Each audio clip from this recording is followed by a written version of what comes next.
warahmatullahi wabarakatuh. Waalaikumsalam warahmatullahi wabarakatuh.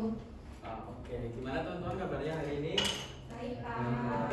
Masih semangat? Masih. Ya, semoga tetap semangat ya. Kita pada hari ini bakal belajar mengenai materi ekonomi. Ini kelas 11, IPS berapa ya? IPS 1 ya? Oh, IPS 2. Oke. Terima kasih kepada teman-teman dari kelas IPS 2 sudah datang pada hari ini. Mungkin sebelum memulai pembelajaran pada hari ini kita berdoa dulu menurut agama dan kepercayaan masing-masing. Kepada Mas Musa silakan untuk memimpin doa. Untuk mengawali kegiatan pembelajaran kita pada pagi hari ini, marilah kita berdoa menurut agama dan kepercayaan masing-masing. Doa dipersilakan. Doa selesai. Oke, terima kasih kepada Mas Musa sudah membantu memimpin doa. Saya absen dulu ya, siapa tahu di sini ada yang nggak datang atau mungkin lagi sakit. Yang pertama Eliana Sukma. Hadir, Pak. Oke. Mbak Clarissa. Hadir, Pak. Oke. Miss Daisnaini. Hadir, Pak. Fani Musa. Hadir, Pak. Tarisa Azhara. Hadir, Pak. Muktiatul Hijriah. Hadir, Pak. Terakhir Gifari Asa. Oke, hadir semua ya. Alhamdulillah pada hari ini kita bisa bertemu secara lengkap pada mata pembelajaran ekonomi. Nah, seperti yang sudah tertera di PPT, pada pagi hari ini kita bakal belajar mengenai pasar modal. Kira-kira ada yang tahu belum pasar modal itu apa? Belum? Belum? Beneran? Wah. Canggih. Oke, mungkin sekalian biar mengetes pengetahuan kalian, kita pretest dulu ya. Biar saya tahu kira-kira pengetahuan kalian sejauh mana mengenai pasar modal. Kan? Oke, silakan dituliskan nama dan nomor absen.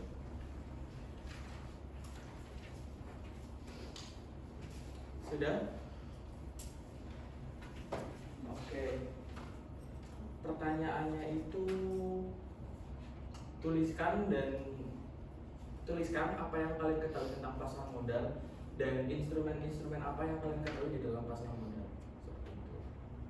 Jawaban secara singkat aja, 1 menit ya. Nah.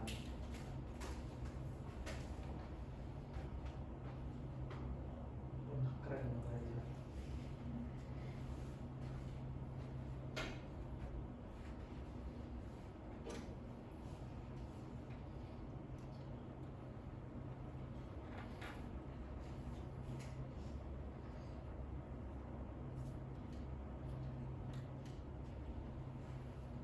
Gimana? Sudah? Sudah. Oke.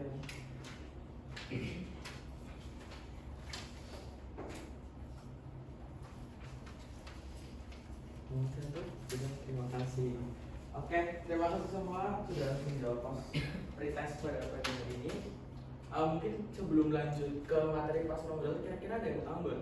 Kenapa sih kita tuh harus belajar pasar modal? Kayak ngapain kita belajar pasar modal gitu? Apa arti penting mengapa kita harus belajar pasar modal? Ada yang tahu? Biar nggak tertipu sama investasi bodong kayak sama kira-kira. Oh iya itu, ya benar. Mungkin salah satu alasan atau kenapa kita harus belajar pasar modal karena itu, ya, kita nggak ketipu investasi bodong. Ada yang lain? Atau cukup? Oke. Nah, ini ada tujuan dan kompetensi dari pembelajaran pada hari ini. Tujuan yang pertama adalah diharapkan kalian ini mampu untuk membangun dan mendefinisikan konsep-konsep dari pasar modal. Terus ada menyelesaikan kasus yang berkaitan dengan pasar modal dalam kehidupan sehari-hari. Jadi kasus ini jangan dibayangkan sebuah permasalahan ya, tapi lebih ke arah gimana kalian berkegiatan atau mungkin dalam sehari-hari mengenai pasar modal seperti itu. Yang selanjutnya ada menganalisis konsep pasar modal dan secara lebih mendalam dan menerapkannya dalam kehidupan sehari-hari. Jadi diharapkan setelah pembelajaran ini selesai, kalian bisa mulai mempraktekkan mengenai konsep-konsep pasar modal, bagaimana cara mekanismenya dan sebagainya macam. Nah, kompetensinya di pertemuan ini kalian bisa mendefinisikan secara lengkap instrumen pasar modal apa aja dan mampu menerapkannya dalam kehidupan sehari-hari seperti itu. Next ada definisi pasar modal. Nah, sebenarnya pasar modal ini tuh ada banyak definisi, tapi di sini kita ambil dari Undang-Undang Nomor 8 tahun 1945 tahun 1995. Nah, pasar modal adalah kegiatan yang berkaitan dengan penawaran umum, perdagangan efek, dan perusahaan publik yang berkaitan dengan efek yang diterbitkannya. Tapi efek ini jangan kalian pikirkan itu sebagai suatu ya yang kayak kalian ketahui efek yang kayak efek foto atau apa. Bukan, efek yang dimaksud itu bukan yang seperti itu.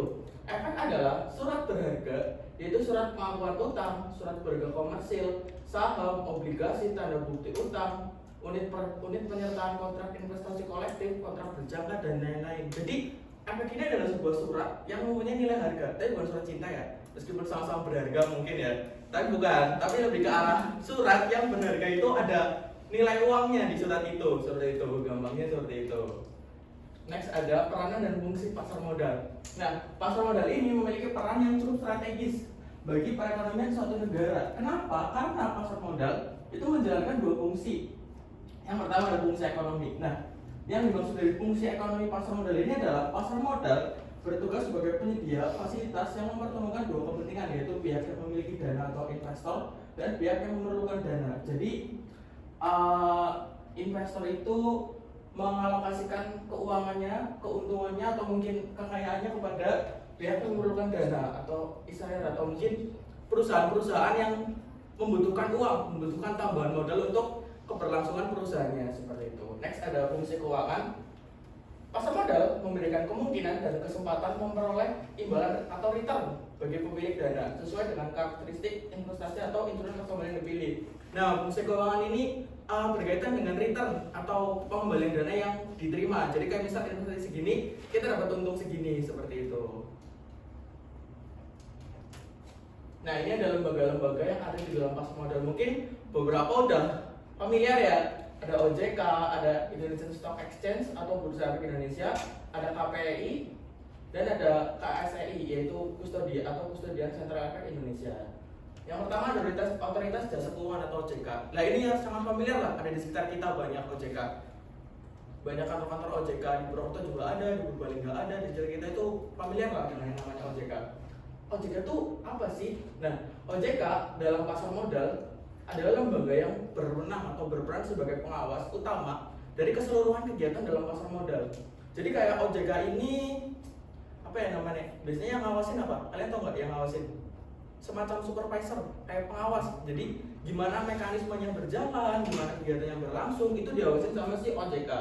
Tapi OJK juga nggak cuma sekedar mengawasi, tapi OJK juga berwenang sebagai pembuat aturan atau pembuat kayak peraturan-peraturan yang ada di dalam pasar modal, kayak mungkin mekanisme penjualan, mekanisme pembelian, syarat-syarat perusahaan untuk IPO itu apa aja, seperti itu. Next ada Bursa Efek Indonesia. Nah, ini juga mungkin cukup familiar ya yang namanya Bursa Efek Indonesia. Nah, Bursa Efek adalah suatu lembaga yang berperan sebagai tempat berlangsungnya perdagangan efek. Tapi jangan kalian bayangkan Bursa Efek itu tuh kayak pasar. Bukan pasar, emang ada tempatnya, ada kantor Bursa Efek. Yang paling dekat itu ada di Jogja, ada di Solo, yang pusat di Jakarta. Tapi jangan dibayangkan orang itu jual beli efek itu di situ, enggak. Jadi Bursa Efek ini sebagai lembaga yang menyediakan platform. Jadi kayak sebuah website atau mungkin sebuah laman, yang laman itu mempunyai fungsi sebagai tempat berlangsungnya perdagangan efek, seperti itu. Ada saham, ada obligasi, ada reksadana, dan lain-lain. Nah, next ada KPI. Nah, KPI ini mempunyai peran tanggung jawab atas clearing dan penjaminan transaksi di pasar modal. Jadi nanti sistemnya seperti ini. Investor membeli kepada satu perusahaan. Mungkin contohnya Mas Musa. Mas Musa membeli saham dari perusahaannya Mas Giwari. Nah, sebelum uang itu sampai ke Mas Giwari, ini akan melewati KPI. Jadi KPI ini bertugas menjamin bahwa transaksi itu tuh benar-benar terjadi lah. Jadi kayak mungkin bisa dibilang yang menjamin bahwa uang Mas Musa itu sampai ke Mas Giwari, seperti itu. Jadi akan melewati KPI terlebih dahulu. Next ada KSI atau Kustodian Sentral Efek Indonesia. Nah, kalau misal KPI ini bertugas menjamin transaksi, kalau KSI ini bertugas sebagai menyimpan dan mencatat kepemilikan. Jadi kepemilikan Mas Musa atas saham di perusahaan Mas Giwari ini dicatat oleh KSI, seperti itu. Jadi kalau misal Mas Musa pengen mengecek, bisa mengecek di laman KSEI, seperti itu. Jadi ini keterkaitan ya, ada yang membuat wewenang, ada yang tempat jual belinya, ada yang bertanggung jawab atas penjaminan terjadinya transaksi dan ada yang mencatat seperti itu. Sebenarnya masih banyak lembaga-lembaga yang lain yang mungkin tugas dan fungsinya tidak sevital ini ya. Jadi kayak mungkin ada cabang-cabang dari KPI yang bisa membantu KPI juga, terus KSI juga ada seperti itu. Next ada instrumen pasar modal. Yang pertama ada saham. Mungkin kita udah sangat familiar dengan yang namanya saham ya. Nah, apa sih saham itu? Saham adalah sertifikat yang menunjukkan bukti kepemilikan suatu aset. Artinya, si pemilik saham merupakan pemilik aset dari perusahaan terkait. Jadi kayak si pemilik saham mempunyai aset di perusahaan yang dia beli sahamnya. Semakin besar saham yang dia beli, semakin besar pula kepemilikan dari perusahaan tersebut. Nah, keuntungan yang diperoleh dari saham dikenal dengan nama dividen. Dividen itu bisa dibilang return yang kita dapetin. Jadi kayak misal kita investasi saham 100 lot. 100 lot itu kan banyak ya, sangat banyak. Apalagi kalau sahamnya BBRI atau Mandiri itu sangat mahal. Nah, return itu keuntungan yang didapat dari uang yang kita investasikan. Seperti jadi berapa keuntungan yang kita dapat. Nah, selain keuntungan dividen, seorang investor juga bisa memperoleh keuntungan berupa capital gain. Nah, kalau capital gain ini biasanya yang dapat keuntungan itu para trading, orang-orang yang melakukan trading. Kalian sudah pasti udah pada denger lah. Sekarang lagi booming nih yang namanya trading. Ada mungkin yang terkenal itu kayak Timothy Ronald segala macam itu, forex segala macam itu. Mereka kurang lebih konsepnya sama dengan trading ini. Nah, trading itu atau capital gain keuntungannya itu dari selisih antara harga pembelian dan harga penjualan. Misal kita membeli saham satu lot itu 100 lembar dengan per lembar harga 1000. Berarti kalau satu lot kan 100.000. Itu kita membeli harga 100.000 dan kita menjual kembali dengan harga 120. Berarti capital gain yang kita peroleh adalah 20.000. Seperti itu. Ini ada rumus dari perhitungan capital gain, yaitu harga jual dikurangi harga beli. Nah, mungkin buat belajar, jadi ini ada contoh soal ya. Bisa kita kerjakan bareng-bareng. Mas Musa membeli saham dari ADRO. ADRO itu PT Adaro. Ini nama emitennya adalah ADRO di Bursa Efek Indonesia dengan harga 1.000 per lembar pada tanggal 12 Agustus 2024 sebanyak 10 lot. Berarti kalau 10 lot berapa lembar? Satu lot 100 lembar. 1.000. Oke. Nah, pada tanggal 20 Oktober harga saham ADRO naik menjadi 1.500 per lembar. Nah, berapa capital gain yang diperoleh Mas Musa apabila menjual saham dan berapa total investasi yang dikeluarkan? Total investasi itu berapa uang yang dikeluarkan saat melakukan investasi seperti itu. Nah, tadi kan diketahui dulu harga sahamnya awal berapa? 1.000 per lembar ya. Berarti kalau 10 lot 1.000 dikali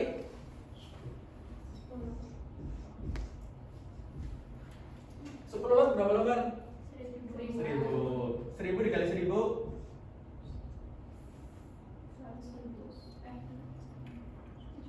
1 juta. Nah, terus ada 1 juta ini itu total investasi yang dikeluarkan oleh Mas Musa. Jadi keseluruhan uang yang dikeluarkan pada saat membeli saham tersebut. Nah, ini kan 1 juta. Next ada capital gain-nya. Jadi rumus capital gain apa? Harga jual dikurangi harga beli. Oke, harga jualnya harga belinya berapa tadi? 1.000 dikali 1.000 1 juta.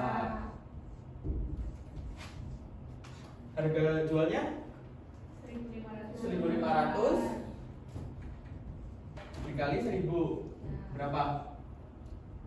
1.500 dikali 1.000 1.500.000. Berarti capital gain-nya 1.500.000 dikurangi 1 juta 500.000. Nah, berarti capital gain atau total keuntungan yang diperoleh oleh Mas Musa adalah 500.000. Nah, ini contoh perhitungan dari capital gain. Next.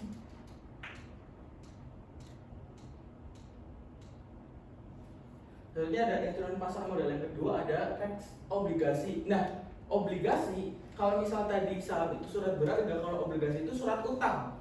Surat utang yang menyebutkan bahwa investor selaku pemegang obligasi telah meminjamkan sejumlah dana pada perusahaan yang menerbitkan obligasi. Nah, pihak yang menerbitkan obligasi akan membayar bunga dalam jangka waktu yang telah disepakati. Bunga tersebut menjadi keuntungan investor. Jadi kalau misal saham itu keuntungannya dari dividen dan capital gain, kalau obligasi ini keuntungannya dari bunga yang dia peroleh dari berapa banyak uang yang dia pinjamkan. Nah, obligasi ini bisa diterbitkan oleh pemerintah maupun perusahaan swasta yang membutuhkan modal usaha. Jadi perusahaan itu selain dia menerbitkan saham untuk mendapatkan dana, dia juga bisa menerbitkan obligasi. Jadi nanti kita membelinya surat tanda utang. Misal saya berutang kepada Mas Musa, nanti saya memberikan surat utang itu, seperti itu. Nanti Mas Musa mendapat keuntungan dari bunga yang uang yang dipinjamkan kepada saya. Next ada reksadana.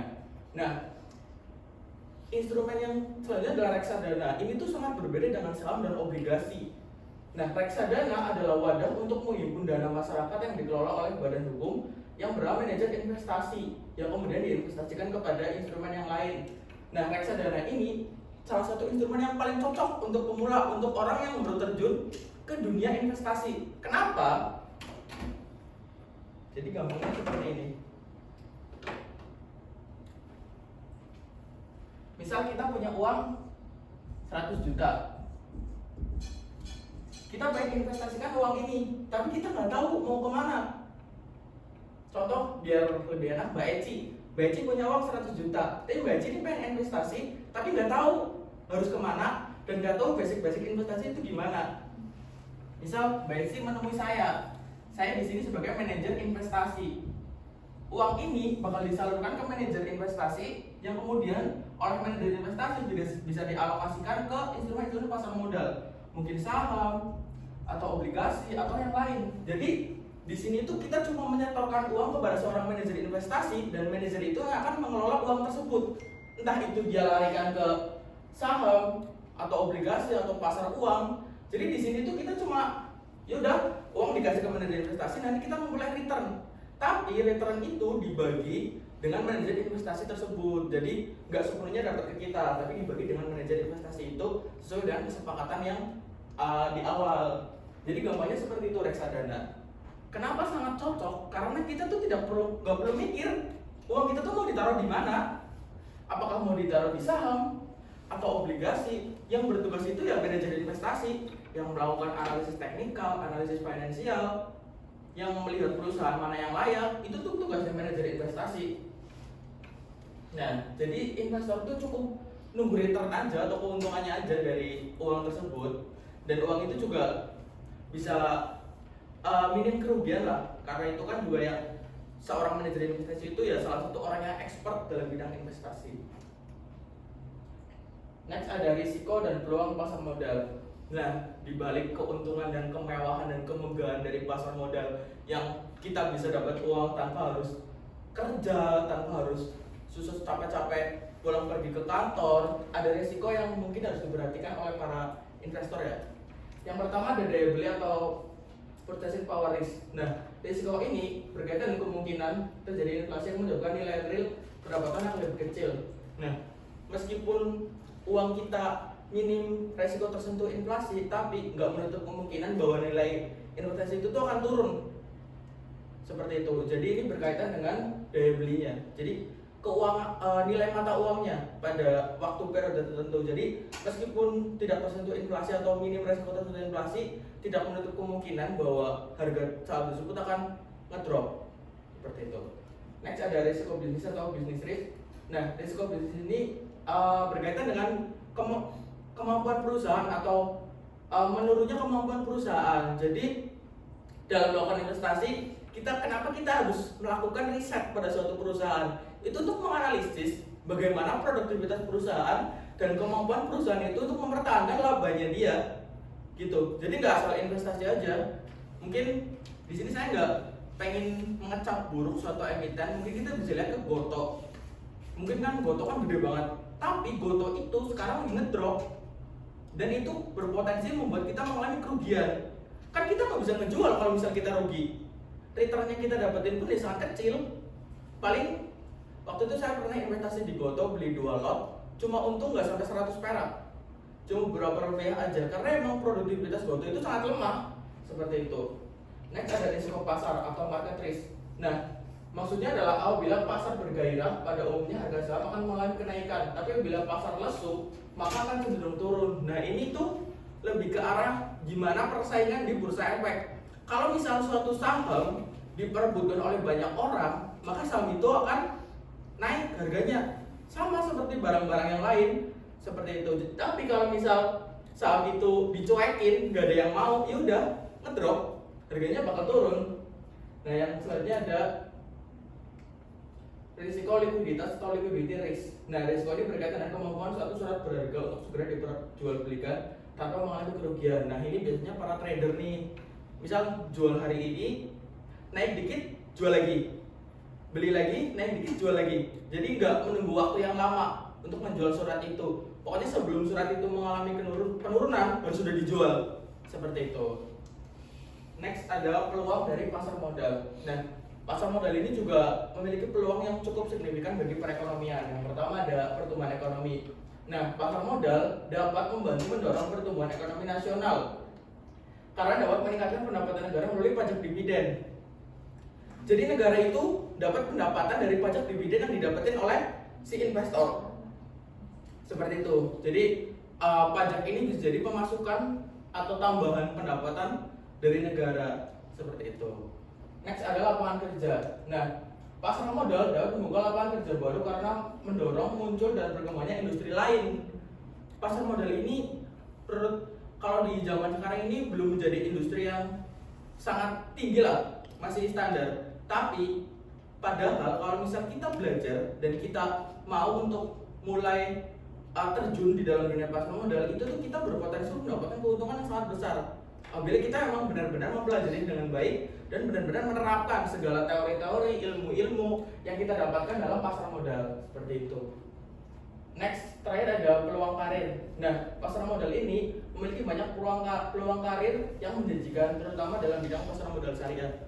Nah, sebenarnya pasar modal syariah ini masih baru ya, masih baru. Jadi ini juga menjadi peluang karir baru buat para fresh graduate atau orang-orang yang mencari pekerjaan dalam bidang pasar modal untuk masuk ke bidang tersebut, pasar modal syariah, seperti itu.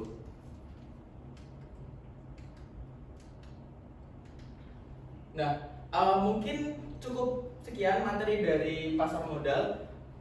Dari teman-teman yang bertanyakan? Cukup? Oke, karena sudah cukup, mungkin kita langsung post test aja ya untuk menguji kira-kira sejauh mana sih pemahaman teman-teman terkait materi yang sudah Bapak jelaskan. Silakan dibuka laman quizisnya.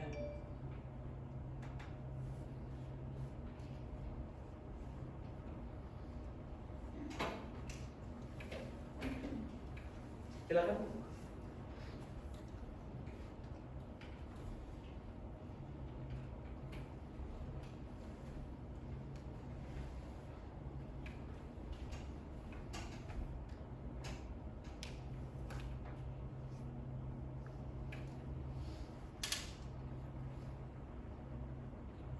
Udah ada satu peserta yang masuk, yang lain ayo. 2, 3. Meci? Sudah? Mas Musa? Mbak Wisda? Sudah, Pak. Oke. Mungkin bisa langsung kita mulai aja ya. Silakan ke pertanyaan pertama.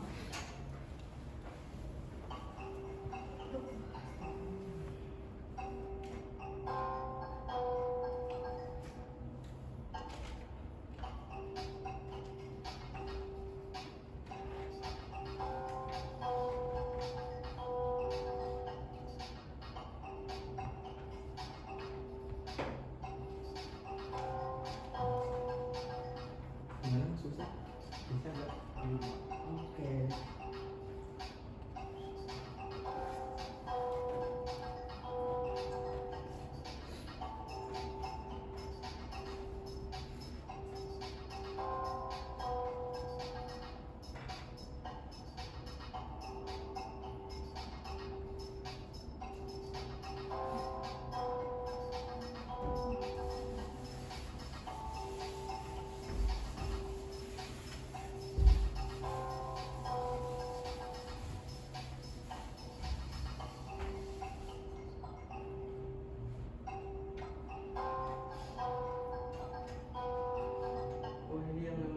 aku atas sendiri nih.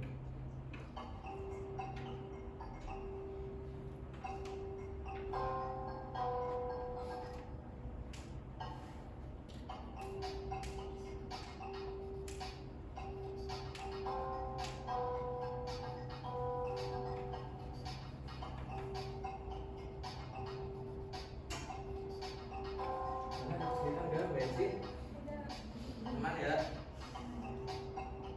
Ya, salah.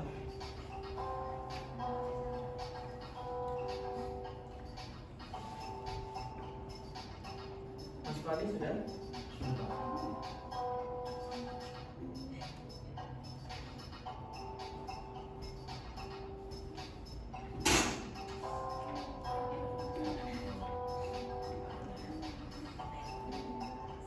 Sudah semua?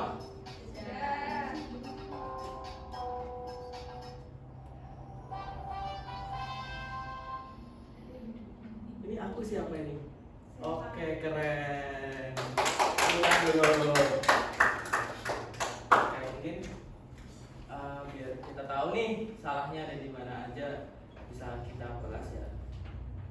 Ini cuma lagi. Oke, pertanyaan pertama ini satu yang salah. Nah, pasar modal menurut undang-undang adalah satu orang yang salah, terus obligasi luang. Ya, jadi dari post-test ini kebanyakan sudah paham lah ya terkait pasar modal itu apa aja instrumen dalam pasar modal, peran dan fungsi segala macam lembaga. Terima kasih kepada teman-teman yang udah menyimak dan mengerjakan post-test dengan baik. Saya kira hasilnya cukup memuaskan ya. Oke, mungkin ini ada tugas, nanti bisa difoto, dikerjakan di rumah, nanti dikumpulkan pada pertemuan yang akan datang pada selembar kertas ya. Oke, mungkin karena sudah post-test juga dan sudah ada tugas, mungkin kita bisa menarik kesimpulan dari pembelajaran yang tadi ya. Tadi kita belajar ada definisi pasar modal, terus ada apa lagi? Instrumennya ada apa aja? Saham, obligasi, reksadana. Kalau yang paling cocok untuk pemula, reksadana. Terus ada resikonya juga ya, tadi ya resiko bisnis, resiko keuangan, terus ada peluangnya, bisa membuka lapangan kerja baru, bisa meningkatkan pertumbuhan ekonomi. Jadi teman-teman tuh jangan ragu buat belajar pasar modal, karena pasar modal ini bisa menjadi salah satu sektor industri yang menjanjikan di masa yang akan datang. Jadi ibaratnya kayak nggak ada salahnya buat belajar dan nggak ada salahnya buat mencoba, tapi jangan terlalu nekat juga, karena kalau untung bisa untung tinggi, kalau rugi bisa bikin nggak makan sup setahun juga seperti itu. Jadi jangan terlalu ambil resiko lah, perlu harus belajar basic-basicnya dulu, perlu belajar teori-teori dan apa ya namanya, belajar dari orang-orang yang sudah berpengalaman lah seperti itu. Terakhir ini ada sedikit kutipan dari Bapak Pasar Modal Dunia itu James Warren Buffett, yaitu jangan bekerja untuk uang karena itu akan membuat Anda terlena. Biarkan uang bekerja untuk Anda lewat pasar modal itu. Oke. Mungkin sekian dari Bapak pada pertemuan hari ini mengenai pembelajaran pasar modal. Semoga segala ilmu yang kita dapat, ilmu yang saya sampaikan bisa bermanfaat untuk teman-teman, baik untuk di masa kini dan di masa yang akan datang, dan semoga bisa diterapkan dalam kehidupan sehari-hari seperti itu ya. Mungkin sekian akhir kata. Wabillahi wal hidayah. Wassalamualaikum warahmatullahi wabarakatuh. Waalaikumsalam warahmatullahi wabarakatuh.